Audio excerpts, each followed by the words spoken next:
Okay, I'd like to now take this opportunity to welcome everyone here tonight. I am Syria Skirhan, facilitator and coordinator for the OTF Professional Development Project. It's my pleasure to welcome everyone to OTF Connect, More Than a Story. Thank you for giving up of your evening and the beautiful weather we're having to join us here tonight. I am delighted to welcome Mary Abbott from the Critical Thinking Consortium, who will be facilitating tonight's webinar and will be exploring the use of literature to promote critical thinking. As a grandmother, I'm certainly looking forward to tonight's session. So welcome, Mary. Thanks, Syria. And thank you to all of you for, once again, taking your evening to spend this time with us.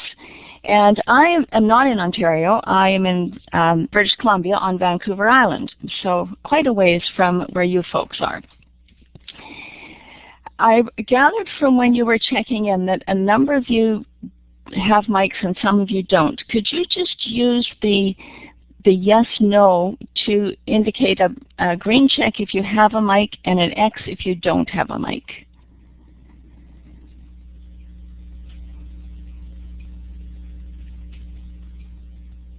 Okay, Marcel, I'm not hearing from you. And Louise, are you there? Okay, well maybe we're only... Okay, Louise, can you indicate if you have a mic or not by using the check or the X?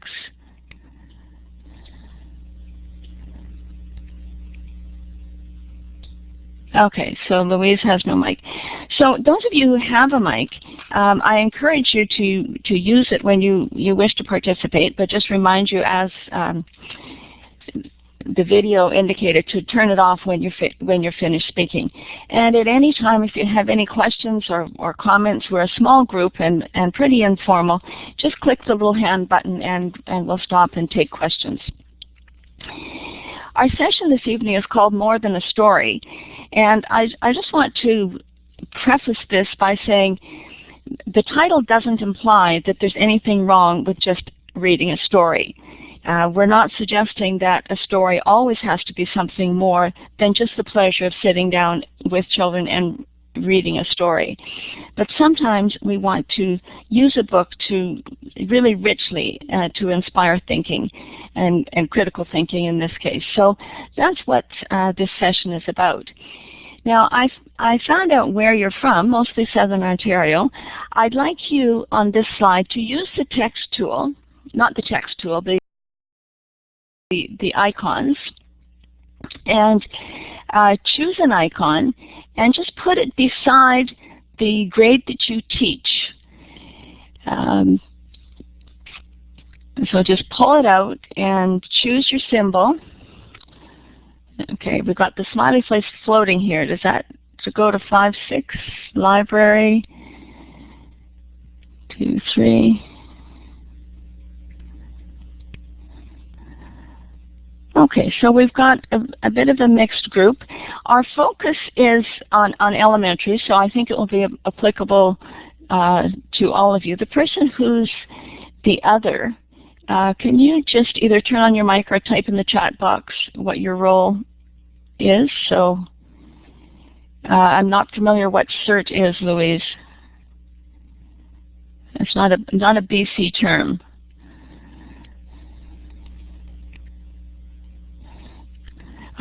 Okay, thank you. So I think our focus is elementary, so certainly you'll all find something in this session, I hope, that will be useful to you. And our examples that we're going to use are primary, so I think that will work well. And I deliberately chose a primary example because often at critical thinking sessions, our focus is on intermediate, and primary teachers have to make sense of things and adapt. So I thought we'd focus on the primary. Now I'd like to know a little bit about your experience with critical thinking. So if you go back to the polling button, you'll see that it's now A, B, or C. So could you use the polling button to indicate whether you use critical thinking resources in your classroom, whether you're familiar with critical thinking and the critical thinking consortium, or whether critical thinking is new to you.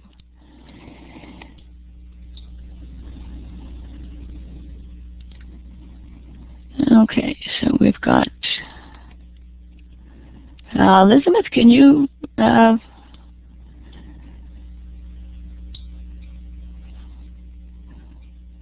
it looks like we haven't got anybody that is unfamiliar with critical thinking. So that's Elizabeth, it's new to you. Okay, well we'll help you along. And I'm pleased that there's a number of you who are using critical thinking resources in your classrooms. That's just great. Our agenda for today is, first of all, has a typo in it. I've omitted a word, so I'm just going to put it in here. There we go. I did my little edit. So we're going to look at what are some ways that we use literature, and there'll be opportunities for you to share some things that you have done with literature and good books, and hopefully we'll have time at the end for a bit of a discussion around that. How can we tweak and fortify our current practice? So we're not suggesting that you need to reinvent what you're doing, because I'm sure you're all doing wonderful things around literature and literacy, and we're just suggesting that maybe there are some ways we could tweak our current practice. I also want to look at a resource called Thoughtful Books. Now, well, I'll get you to tell me later if you're familiar with that. And what is the thinking behind the Thoughtful Books? So that is our session for today, and I'm hoping that it will meet your needs. As I said, if you have any questions at any time, just click the hand button, and we'll pause and address your questions. I want to start with an example of looking at two stories, The Paper Bag Princess and Cinderella. Can you just give me a happy face from the little emotive icons there if you're familiar with both these stories?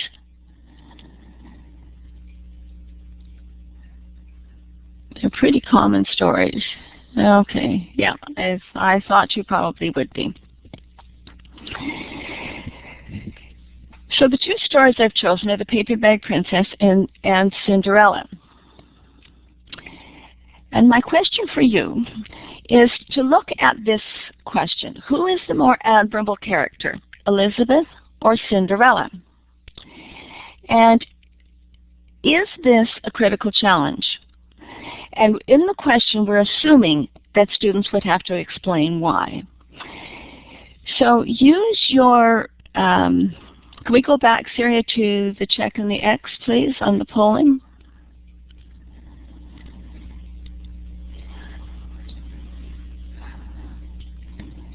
Okay, I'll just change it.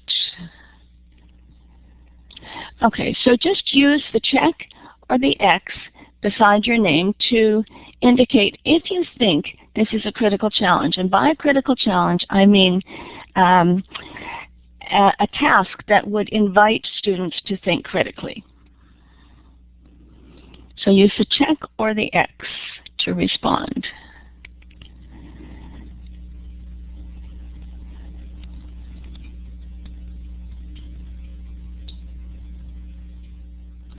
Okay, I've got one response. People are reluctant here.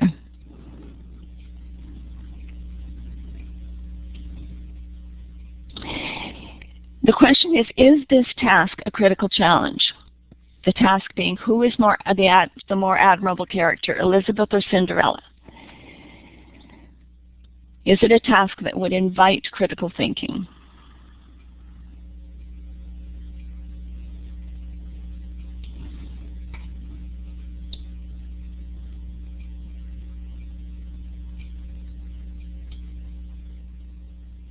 I'm thinking about the term admirable. Okay. And what are you thinking about the term admirable? Either use your mic or type in the chat box.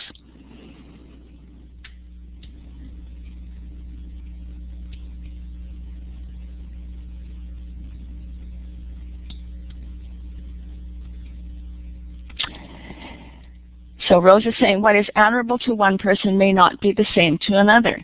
Good point. What you're talking about, it makes me wonder,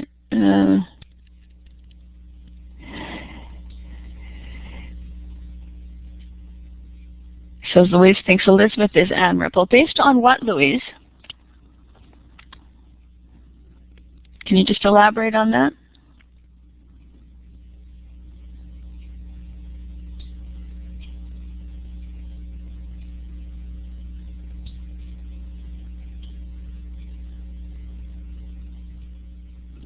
Okay, now we've got some checks and we've got some X's.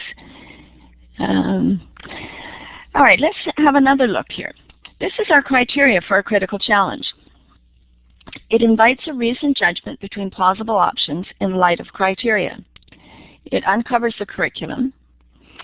It's relevant and engaging for students, and it's focused to limit the number of tools. So given that criteria, is there anyone that wants to change their mind about their decision of whether or not this is a critical challenge?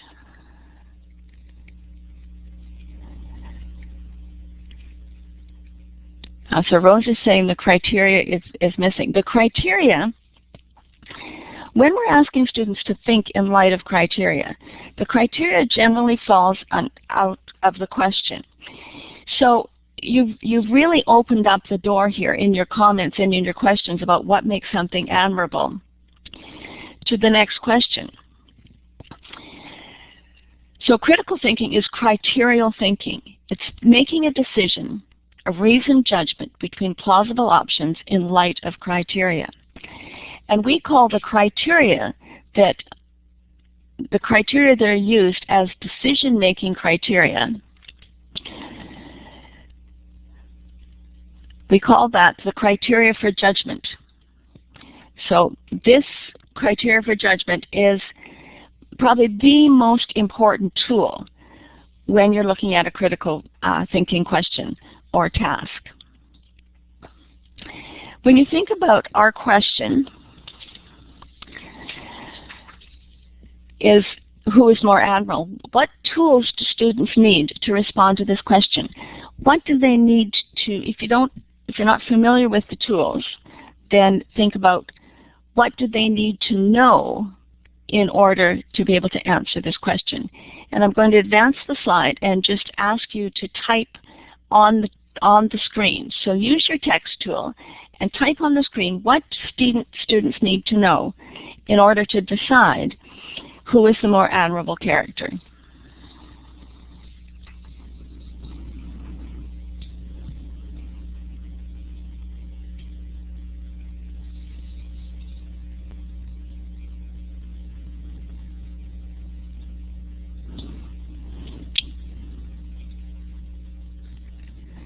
They need to know both stories, right?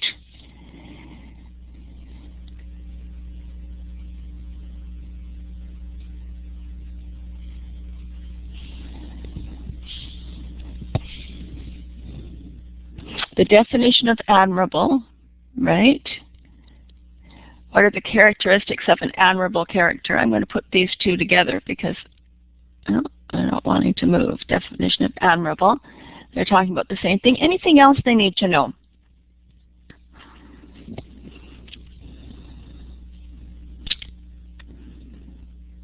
They need to be able to make a decision.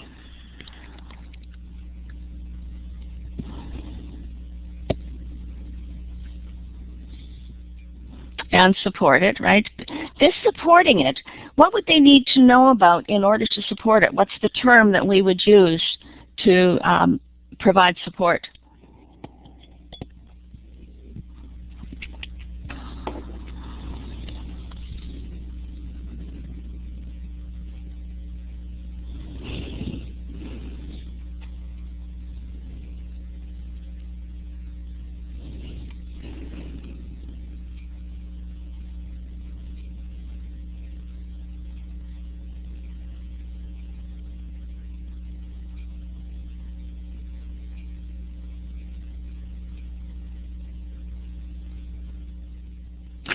Okay, so they might need to compare. I'm going to move that one over here. The difference between character. So that's like comparing as well. They need to make a decision. The background of both stories. Excellent ideas. So what you've done is given thought to, if this is the task that we want students to be able to do, how are we going to support them?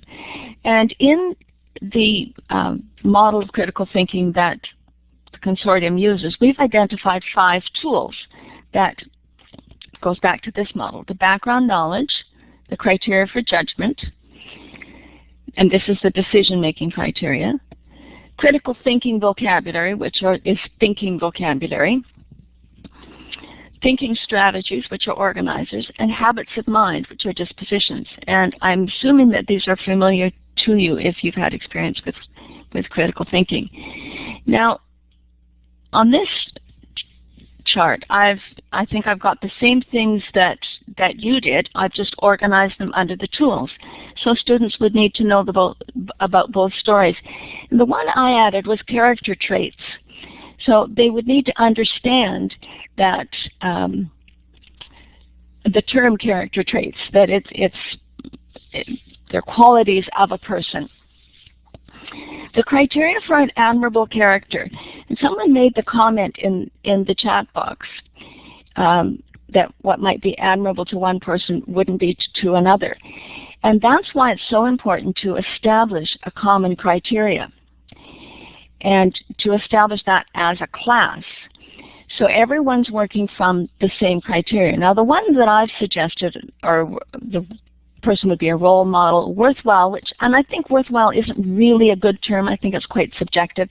A good example, can you think of other criteria that would be, or criterion that would be criteria for an admirable character? Just type in the chat box.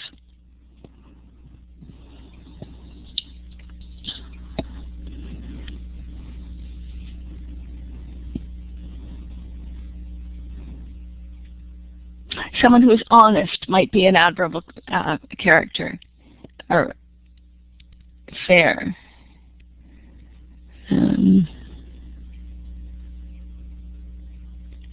Caring. So this opens the door, if you're doing this kind of activity with your students, to really talk about that term admirable, and to break it down to admire, and what are some qualities that we admire in people.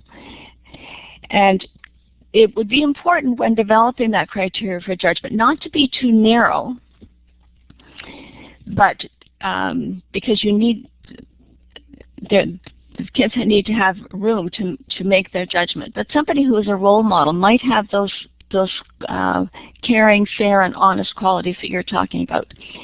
The term that came out in your came out a little differently in your brainstorm. It was and supporting it. We would call that evidence. And so they need to understand about what makes evidence. And then kids often need a way to organize their thinking. So in this case, we would provide some kind of an information chart. And the information chart that we used for this one was looking at traits and examples from the story. So looking at Elizabeth and then looking at Cinderella and traits from the story and deciding if they're admirable or not. So this is almost like a data collection. Before you would give students this, you would definitely teach these other tools. They would have to know the story. You'd have to teach about what is a character trait, that it's not a physical quality, that it has to do with attributes isn't a good word for kids, but it has to do with qualities of the person. And they would probably do some sorting with words which are character traits, which are not. You would teach about the term evidence. And these are the tools that we would use to support students in coming to this critical challenge. And by having the criteria, it moves the thinking to a very different place where they do have to make a reasoned judgment. So I just wanted to share this example with you. I wanted to share this example with you because I think it's a really powerful one. In a school where I was working with teachers, one of the teachers did this, I think it was grade 2 or grade 3, they did this at the beginning of the year. And they took it to the point where after they looked at Elizabeth and Cinderella and students made their decision, they talked about how what we do affects how people see us, the connection between actions and our reputation or how we're seen. And because it was the start of a new year, students did some personal reflection and brainstorming about how they wanted people to see them and what actions they could do to send that message, like to be more honest, to be admirable, and then did goal setting. And it was a very powerful lesson. I think it took probably 2 or 3 weeks, but it really was ground setting for the kids and the class in that school year. Let me just pause here now to see if you have any questions or comments about this little example. Either comment in the chat box or turn on your mic.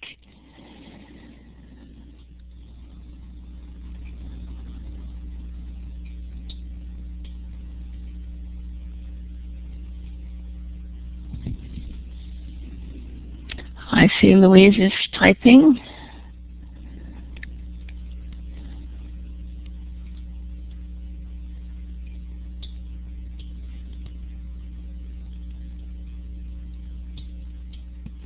The comparison chart. This is an interesting, it's more than a comparison, so I'm glad you pointed that out, because just doing a comparison is not necessarily critical thinking. The critical thinking part comes in where they're making the judgment. Is this admirable or is this not? And then the final judgment of who is the more admirable character. So it's an important distinction to understand that students need to be making a judgment if it's a critically thoughtful activity. I'd like you to think now about how we use literature, and think about your own classroom and some of the great successes you've had and ways you've used literature in your classroom. So these can be tasks, they can be activities, they can be just whole group things, but just use the text tool and share some ways that you've used literature in your classroom.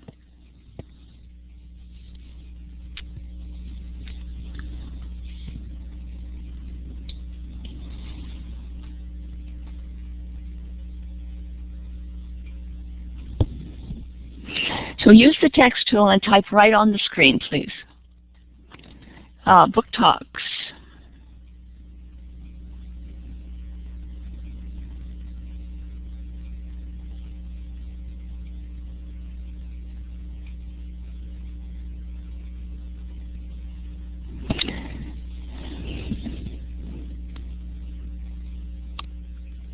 Understanding text features, right.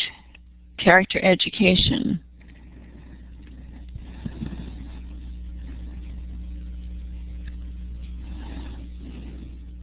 Morals and lessons.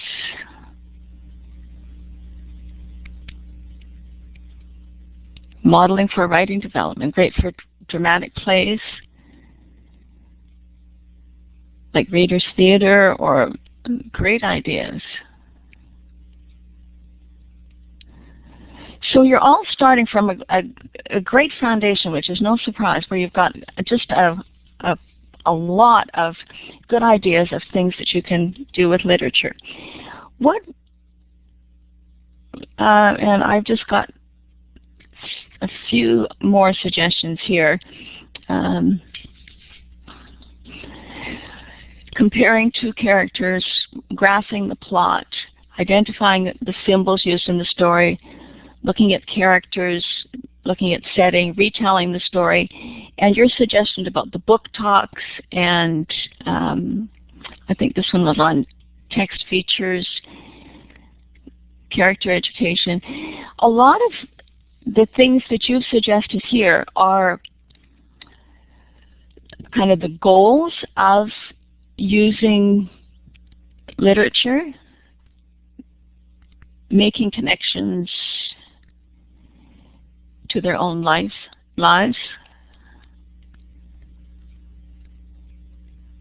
and to the world, right? Text-to-text connections, text-to-self and text-to-world. All great ideas. And the ideas that I've suggested here are more activities that might get you to some of those things. Character education, you might compare two characters. Looking at plot, modeling for writing development, you might look at plot. So our goal is to take what we're already doing and to change these activities into critically thoughtful activities, because one way to make literature more than a story is to invite critical thinking. So in your example of the book talk, where they recommend a book or not to other readers, that can be simply, do I like this book and do I think you should read it? But if you wanted to elevate that to a critically thoughtful activity, you would have a criteria for what makes a book good to recommend, worthy of recommendation. And that criteria needs to be broad enough that it can fit a lot of books, but it really helps move that book talk to a different place where students are making a decision in light of criteria. So if we think about these activities, I'd like you to think about how can we tweak our activities to encourage critical thinking. And we'll use these because they're what I had on the screen, or if you want to take some of the ones that you've done and tweak them, that's fine too. So here I've numbered them, and here I've got the criteria for a critical challenge. And I'd like you to think about any one of these. If one leaps out and you think, oh, I've done this and it's been critically thoughtful, in the chat box, just type how you might change this activity to make it critically thoughtful. Any one of them. Just put the number so we know.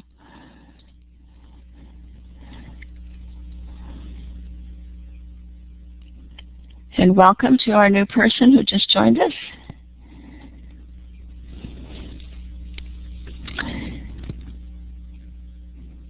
I think the things that are on the screen are indicative of what our curriculum asks us to do, to look at characters, to look at plot, to look at setting, to look at symbols, and to retell. But we should be able to do it in a way that invites critical thinking, looking at characters and comparing them to yourselves. Now think about that, Louise, and think about how you can turn that into a judgment.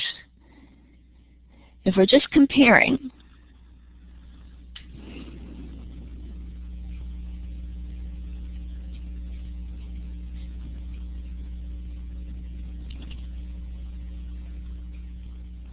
I don't understand your question, Louise, about where are the students.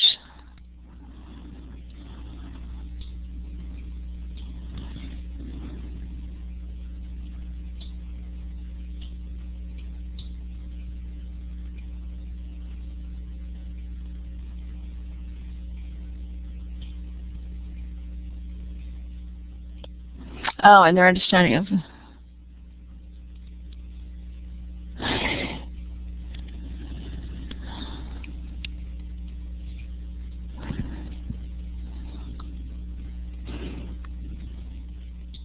So we've had one suggestion about comparing a character to yourself. How does this, the setting influence the progress of the story? That's a great question. If you wanted to make that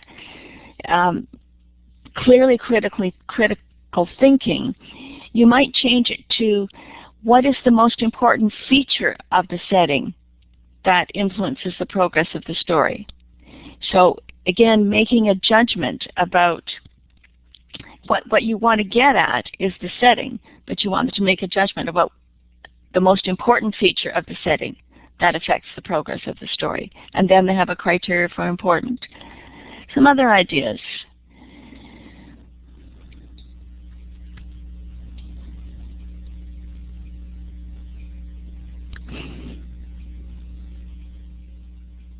This process we're going through here is exactly what we do when we're developing critical challenges. You start with something, and here the curriculum goal is looking at setting, and then you come up with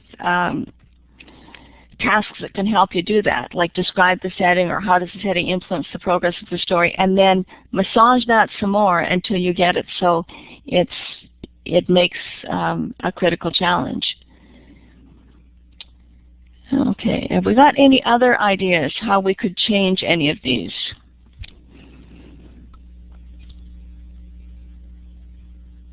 Do students see themselves as characters that can make a difference?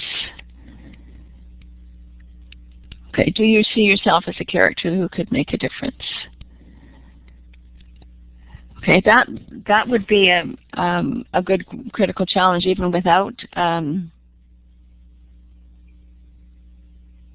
a story.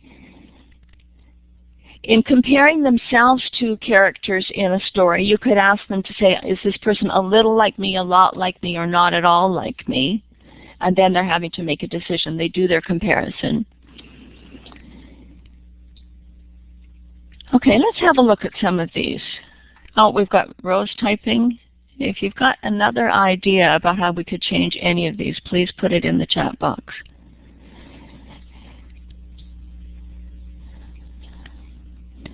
We'll just wait for Rose to finish.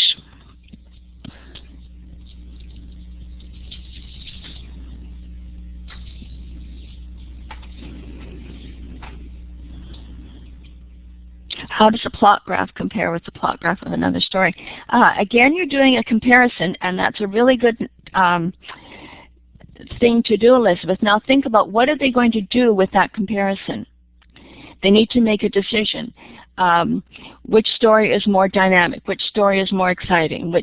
They need to do something with those two plot graphs. They need to make a decision about them. Rewrite the story from another perspective. That would also work in the retelling of the story, because that's one of our curriculum goals. Students have to be able to retell. They could do it from another perspective. Okay, let's have a look at some of these. In comparing two characters, one way you could do it is which character is more admirable, like we did with Cinderella and Elizabeth. Which character is more dynamic? Which character is more honest? Whatever kind of descriptor you want. See, we've got one here. Which story has a better symbol for evil? You're comparing the symbols. You could also compare character. Which character is more evil? Which character is... you could also rank order the characters from good to... I don't like the word evil, but there is usually an evil character. If we want kids to look at plot, I like your suggestion. Someone suggested doing a comparison of two plot graphs. If you made a decision about that, that would work.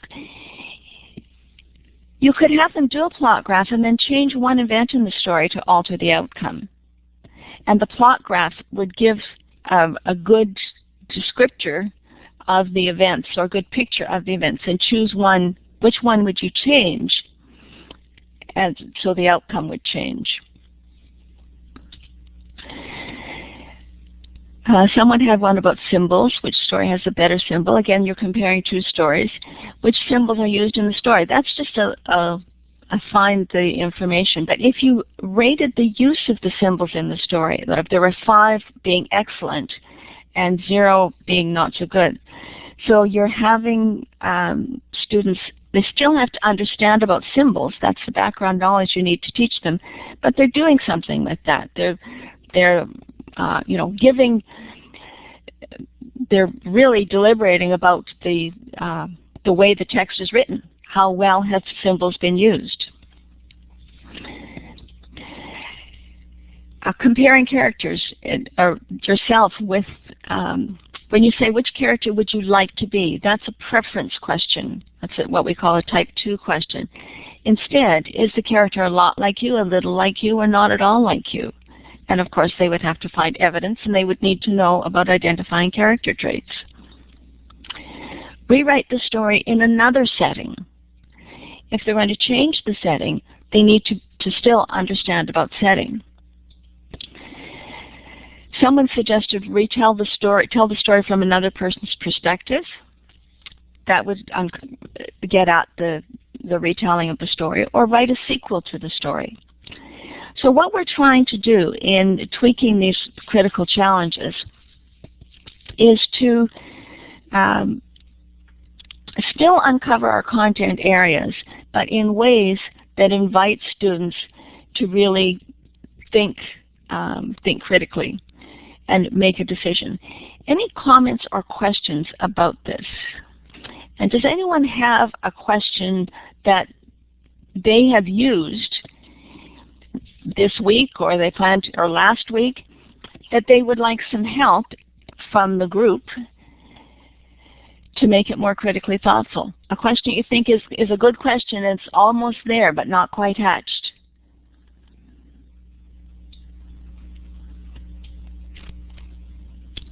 Okay, I see Elizabeth typing.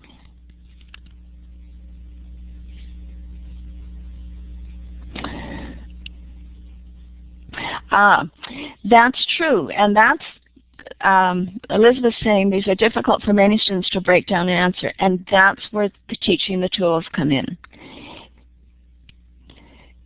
We help them by teaching the tools. So if you think back to the background knowledge, the criteria for judgment, having an organizer, teaching what students need to know in order to be able to be successful. Often we just give students a task and say go to it, and what we're advocating is to really be thoughtful in your approach to these questions. If you're saying to rate the use of symbols in the story, to ask yourself that question that I asked you: what do kids need to know to be able to do this? And do your brainstorm and then teach those things.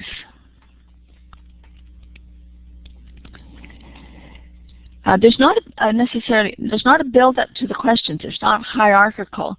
But for example, if you're looking at the symbols and rating the symbols used in the story, you would need a criteria for the effective use of symbols. And so you would have examples and non-examples, and you would come up with the criteria. Students need to be able to identify the symbols in the story. So you might do that together for some of it, and then they would identify them maybe with a partner. They need to understand what a symbol is. And all those things you would need to teach in order for students to be successful. So it's a matter of being mindful of the tools that kids need and then teaching them. Okay. All right, that's any other questions or comments? So our purpose is to enrich literacy and in the work that we do with children by asking them to think critically about what is being read to them or about what they're reading. And when we think about enhancing literacy, we often try to enhance literacy performance by teaching strategies like placemats, Venn diagrams. We get kids to do stuff. We teach them to scan the page, to read captions, to look at pictures, to do storyboards. We get them to do a lot of things with the intention of enriching and enhancing their literacy. But what often happens is students do not transfer the strategies. They don't become more independent, and the performance may not improve. So what I'd like to suggest in terms of enriching and enhancing literacy is to focus on the competencies successful readers demonstrate. Now, can you give me, if you have seen this diagram before, you may have if you've done some sessions with Usha, because I know she uses this a lot. Can you give me a check or an X? A check if you've seen this before, an X if you have not.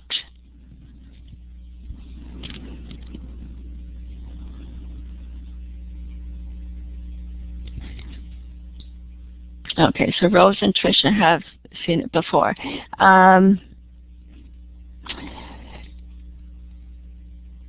All right, I'll just go into a little bit of an explanation. Actually, Rose or Tricia, do either one of you wish to turn on your mic and tell a little bit about your experience with this? If it was with Usha or...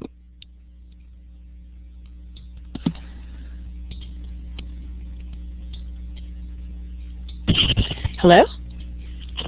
Hi, can you hear me? Hello. Hi. Thanks, Rose. I'm sorry, I took the course that's great. 2 years ago. So I can try my best, but I might be missing some things. But she did talk about... Well, just tell me your experience with it. I mean, we'll go on and talk about it, but this was with Usha that you did this? She talked about successful readers are deliberate in their practice, and they activate their knowledge as they're reading. They anticipate what's going to be happening next and try to extract meaning from what they're reading. I'm sorry, I can't remember all the details from the slide. No, that's fine. Yeah. So, did you find it a useful framework? Definitely. Definitely. Okay. So, when we're often teaching strategies to the kids, they're not linking them to how it will benefit them. Whereas, opposed this is teaching them how to really engage in what they were doing. Right. Thanks, Rose. If you can just, great, thank you. So, as Rose said, we've identified these competencies, and this took a long time, and I read a lot of, Ontario has some really good literacy practice literature, which, I read a lot, and we started out, when we first were looking at competencies, we started out with 9, and then gradually distilled them down to these 5. And it's sort of, what we tried to do was capture all the literature about what do successful readers do? What do they demonstrate? And as Rose was saying, they activate personal knowledge and experience and knowledge from other sources. And some of you talked about making connections. And these are not linear. And this is a whole workshop in itself, just looking at these competencies. And one of the things we do is read a passage and then unpack how you did these things. Good readers anticipate the next events in the text and also the text organization and structure. They extract the details of the text and the overall meaning, both explicit and implied. They challenge emerging interpretations and understanding, and they challenge the merits of the text given its purpose. And they deliberate about the ideas and issues raised and their implications beyond the text.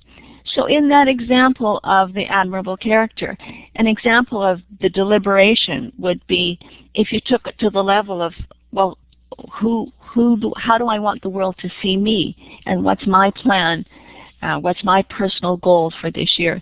That's deliberating about the issues of how our actions are perceived by others. And in order to do this, we use lots of strategies that we get kids to do. We get them to do placemats and character sociograms and marking the text, thinking bubbles, feeling bubbles, storyboards, T-charts, Venn diagrams, all these things. And if you think about the strategies that you use and that you teach kids about previewing, about looking for main ideas, looking for details, marking the text, responding with post-it notes, all of those things can be connected to one of these competencies. Unfortunately, what happens is a lot of times we treat teach the strategies. We don't even necessarily teach them. We have kids do the strategies, but we don't connect them with anything. And then what happens is we have a disconnected reading program. And we have students just engaging in a bunch of doing when they don't see the purpose. So as I said, looking at these competencies and connecting strategies and promoting independent, self-regulated use of the strategies is a whole other workshop. But I wanted to bring this to your attention because this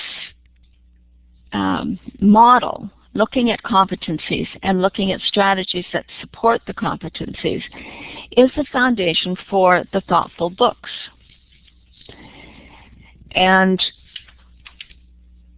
that this is how we began with our study of the competencies, and then we developed the thoughtful books.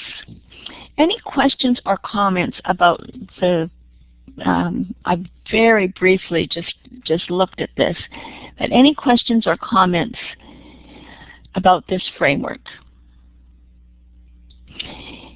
In schools where we've worked with literacy teachers and classroom teachers at length over this framework, we've found that it really does give people a place to put. It gives them a structure for the best practices that they're already doing in literacy teaching.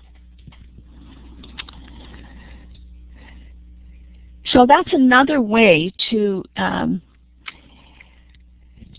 make literature more than a story, to enrich the whole literature experience by focusing on competencies and connecting the things the strategies we want kids to use to a competency, and being very explicit about that so students understand the purpose behind what we're asking them to do.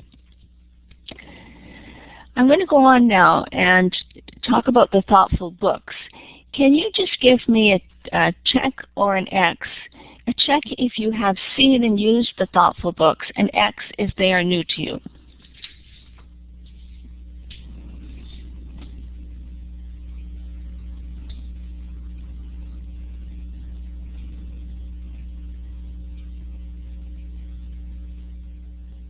Okay, so they're new to most people.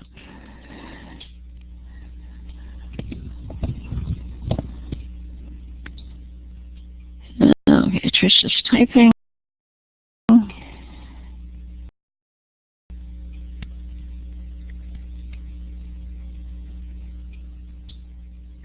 Okay, great. What I'm going to do is show you an example of a thoughtful book, and we're going to talk about the premise behind it and how they're constructed, and then I'll take you to the website and I'll show you where they are and take any questions. So the thoughtful books are a collection of resources. I think there's 8 or 10 of them. There's 10 thoughtful books, and we selected exemplary literature and then made a booklet for teachers, a teaching guide to use the resource in 2 ways. One, to enhance literacy and to develop competencies, and the other looking at social responsibility. So the goals are twofold. And when we first started these, as I said, the thoughtful books were our first kind of inroad into looking at the competencies. And at this time we had 9. So you'll see that when you look at the thoughtful books, that the competencies are different than the 5 that we've finally focused on, but they fit into them. It wouldn't be hard for you to transfer that to your classroom. And the second consideration is social responsibility. So in each thoughtful book, there's an ethical consideration that's drawn out. Now the one we're going to look at today is the story of Ferdinand, and which seems a little bit contradictory given that I just said ethical consideration. So we're going to have to put aside the ethics of bullfighting, unless that is something you would want to explore in a critically thoughtful way with your kids. It does get at another ethical consideration. And this is an old book, but it's a lovely book. And even though you're familiar with it, I'm just going to go through a little bit of it just to refresh your memory and share an abridged, very abridged version. Once upon a time in Spain, there was a little bull whose name was Ferdinand. All the other little bulls he lived with would run and jump and butt their heads together, but not Ferdinand. He liked to sit quietly and smell the flowers. Ferdinand had a favorite spot under a cork tree where he would sit in the shade all day. As the years went by, Ferdinand grew and grew until he was very big and strong. One day, 5 men came in very funny hats to pick the biggest, fastest, roughest bull to fight in the bullfights in Madrid. All the other bulls ran around snorting and butting, leaping and jumping, so the men would think that they were strong and fierce and that they would pick them. Ferdinand knew that they wouldn't pick him, and he didn't care. So he went out to his favorite cork tree to sit down. Then something happened.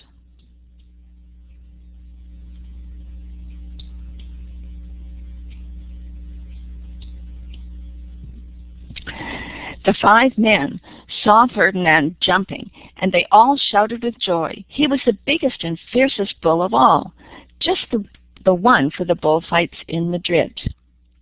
Now, the book, okay, so the men loaded Ferdinand into the cart and took him to Madrid. The book has a beautiful description of all the parade and everything. After the big parade, it was time for Ferdinand to enter the ring. When Ferdinand got to the middle of the ring, he saw the flowers in all the lovely ladies' hair, and he just sat down quietly and smelled. He wouldn't fight and be fierce, no matter what they did. So they had to take Ferdinand home, and for all I know, he is still sitting there under his favorite cork tree, smelling the flowers, just quietly. He is very happy. So from this story, there's a number of things that you could do. Can you just think about, what does this, I'm going to share an example with you that we chose for a thoughtful book, but just type in the chat box things that this story invites, either ethical considerations or what comes to mind when you think of what could you do with this book.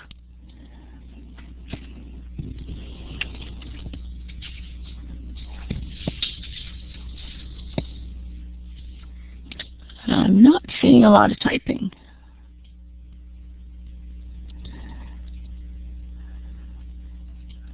Marcel's typing. If you prefer to use your mic instead of type, that's fine too. A mic is much quicker.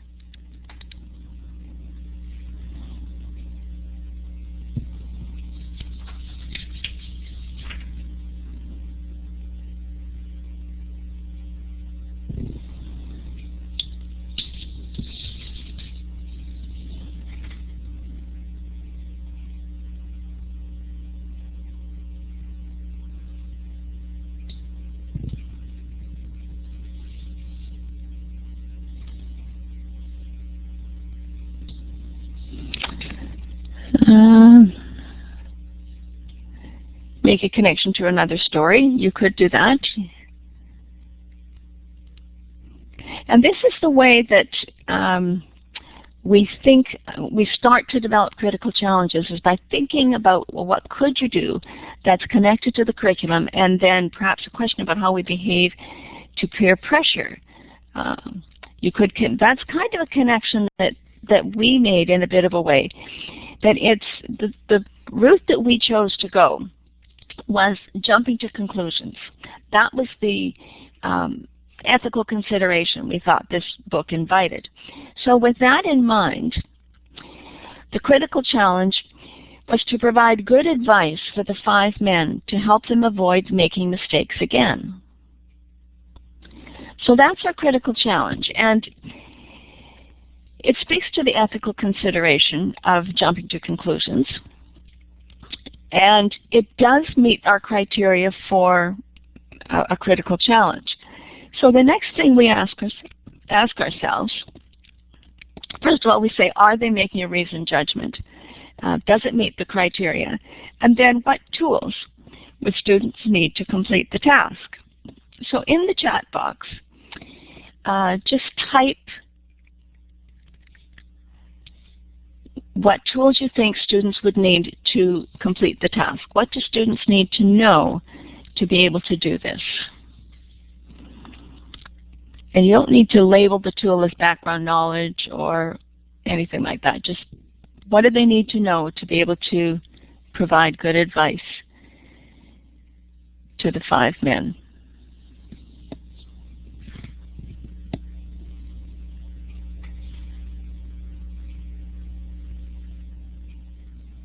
What the word advice means. Not only what it means, but they need to know what the criteria would be for good advice. What makes good advice? So your criteria for judgment, this one here, your decision-making criteria, would be what's good advice? Criteria for good advice. But before that, they need to know what the term means. What else do they need to know?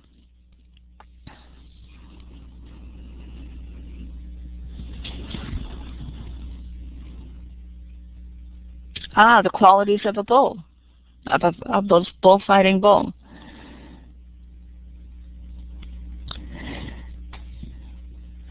Okay, in the interest of time, I'm just going to move on here. These are the tools that we identified. They need to know, of course, knowledge of the, it should be story, not stories, knowledge of the story, and the mistakes that the man made. They can't give advice to avoid the mistakes if they don't know what the mistakes were. The criteria for good advice has to be something you can do, and it has to have a possibility of solving the problem. And the tool that we gave, the organizing tool, was a mistakes and solution chart. But the question would be, if these are the tools, how might you teach them? If you were all in a room together, I would say talk to the person next to you. Any idea, but you're not, so I'm afraid we'll have to be islands here. Any ideas about how you might go about teaching any of these tools? The criteria for good advice, or the finding out about the mistakes?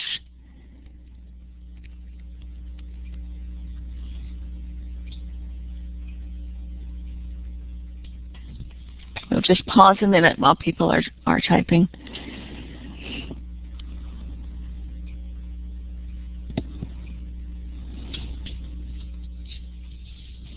If you prefer to use your mic instead of typing, that's just fine.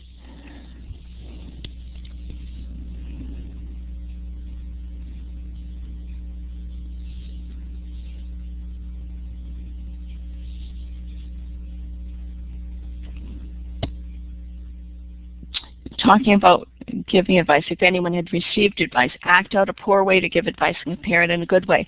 Great, or have a situation where there is a problem and we need to give advice. Which advice would be good and which advice would be bad, and why?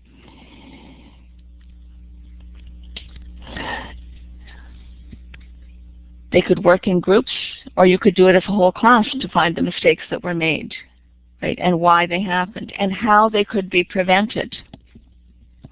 And when you're doing that, so this is where the competence comes in.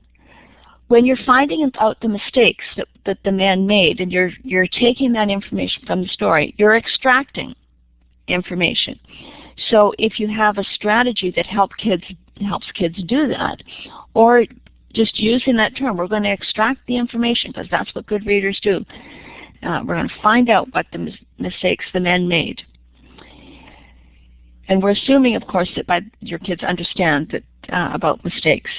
So here, mistakes the men made, and what should the men have done differently? This could, in the thoughtful book, we do this as a whole class activity.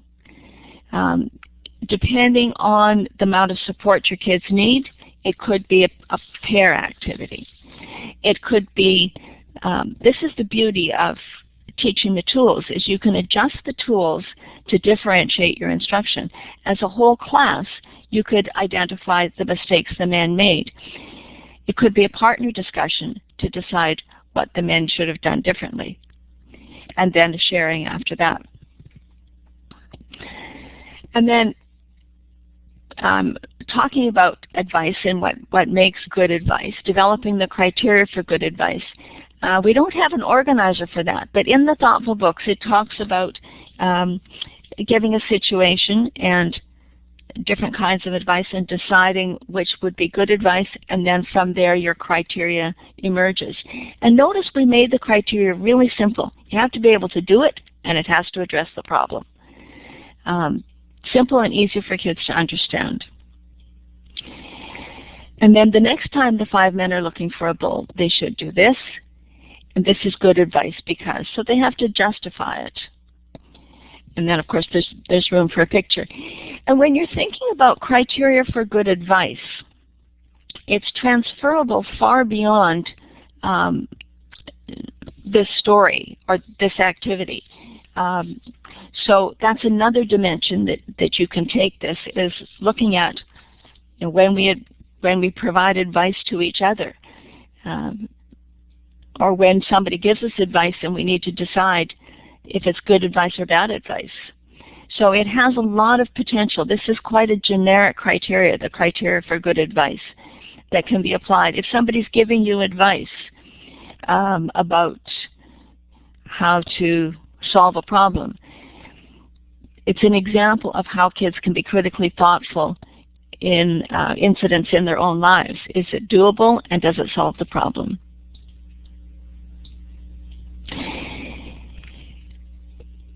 I'm just going to pause here. Any comments or questions about what we've done so far with Ferdinand?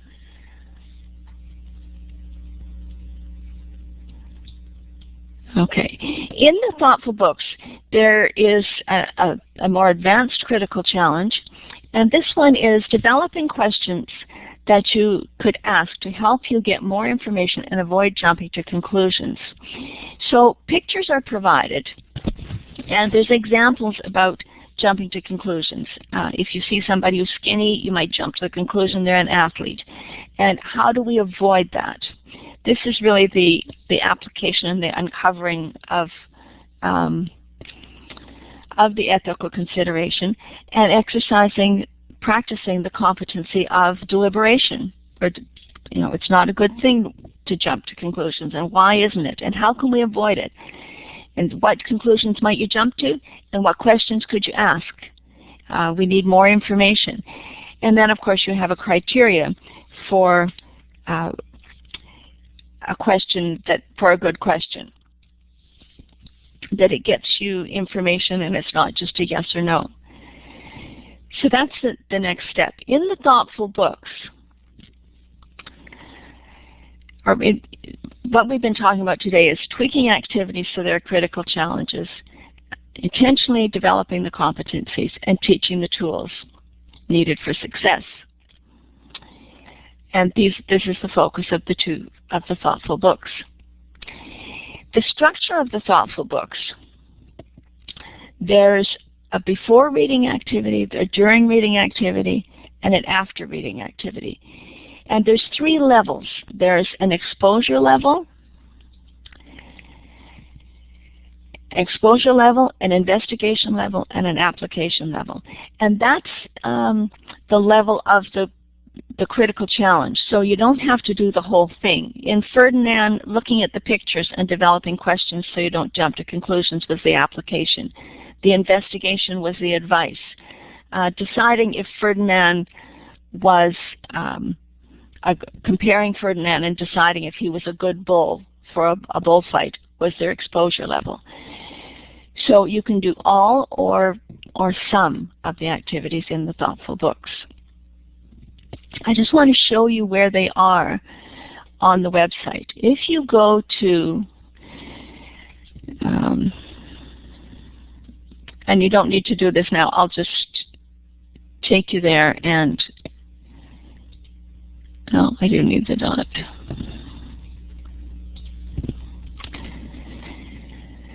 If you go to our website and look under Teaching Resources, and you go down to the Special Collections and the Literacy page, let's see if I get that link. Oh, it's not letting me get there. There we go. The Literacy page. This is an article on reading is thinking, and this talks about the competencies that I briefly mentioned here. So you might find that interesting. And these are the thoughtful books. And they're free. You can just download them, and all the Blackline Masters are there. Most of the books are readily available. I think they're all, it's a fairly resource within the last 5 years, so they're probably available. And Story of Ferdinand was the one that we did. Each one has a suggested age group. If you're interested in exploring something on bullying, this is an excellent one. All Summer in a Day. Can you give me a check or an X if you're familiar with that story, All Summer in a Day?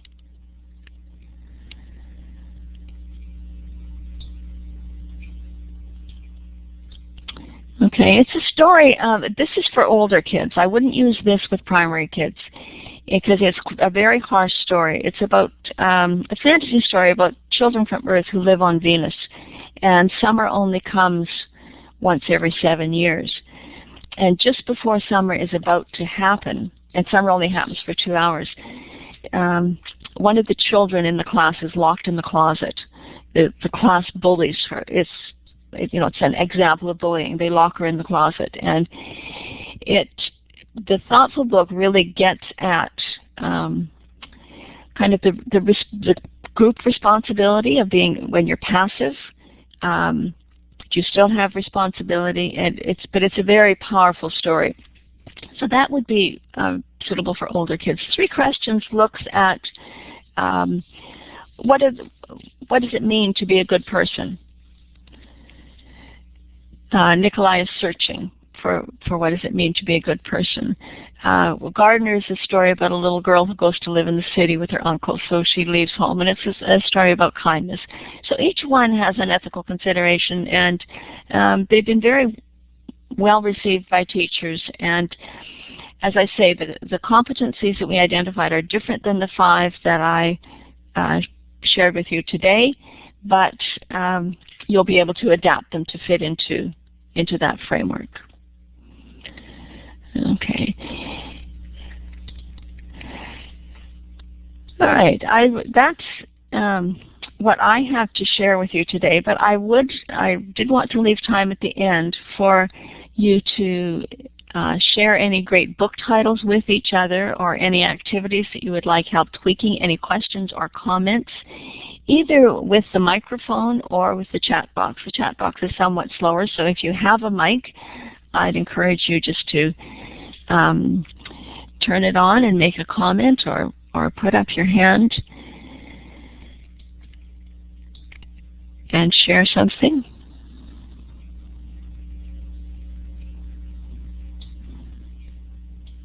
I'm going to be more specific. I'm going to be, what is the best story that you've read with your students this term? How's the book? Oh, The Stranger by, well, anything by Van Allsburg is beautiful. What did you do with the book, Louise?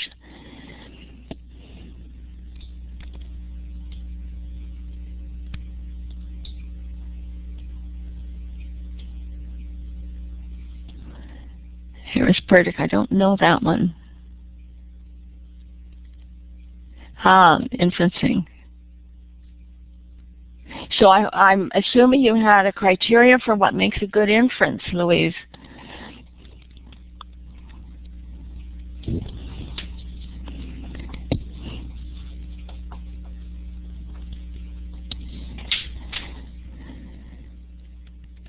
Okay.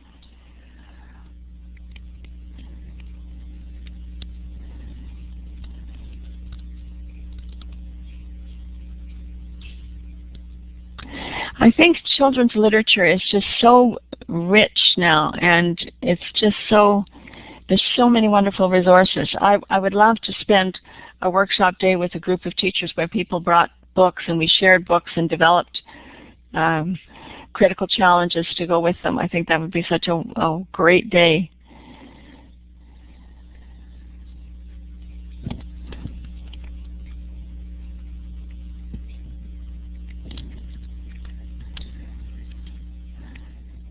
It would be awesome. It's a little more awkward to do online, but it would be a great day. Okay, any other, I don't see anyone still typing. I hope that you found something useful to take away today. That's going to be my last question to you. If you could just type in the chat box or turn on your mic to say, and let me know what you're going to take away, to think about or to use today. So the framework. If you made a connection with the framework, then I'd suggest you go to a literacy website and download the article and just have a read. I think it will help it make more sense to you.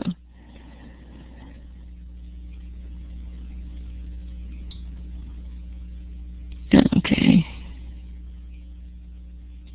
Okay, thanks, Elizabeth.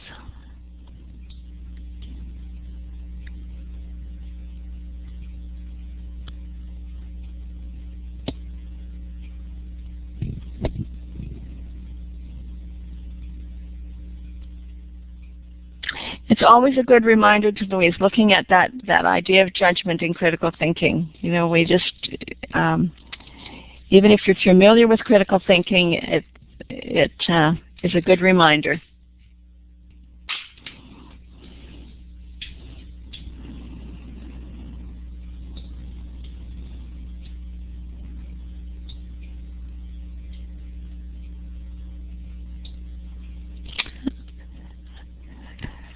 Okay, well, thank you to everyone. There's still a couple of people typing, so I'm just going to pause while they finish, because I'm always curious what people take away.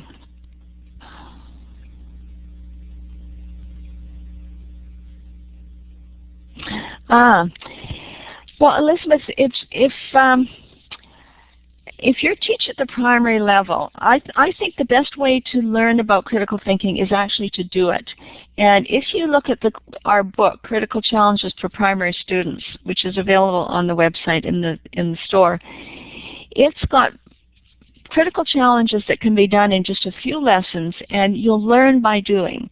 And if you know the basic premise of, you know, it's about making a decision, and you have to teach the criteria and teach the tools, and you just use the resources, it will start to make more sense to you. So I would think that would be a really good place to start. Okay, I'm going to turn back over to you, Syria. And again, thank you to everyone for your participation and for spending your evening away from your families. Thank you very much, Mary, for sharing. Okay, Syria, back to you. Sharing your knowledge and your expertise, sharing the critical thinking tools, and helping us use them to engage and guide students to think critically. I too would like to thank each of you who participated with us tonight and sharing your ideas. And it's wonderful that you're taking the time to do this work for yourselves. Thank you. Greatly appreciate it. I'm going to move to the next slide and encourage you to take a few minutes and click on this link so that you can provide us with your feedback for tonight's session. We find that your feedback is very, very important to us, and we certainly do use your comments to shape the program, and hopefully we can continue with OTF Connect for a while.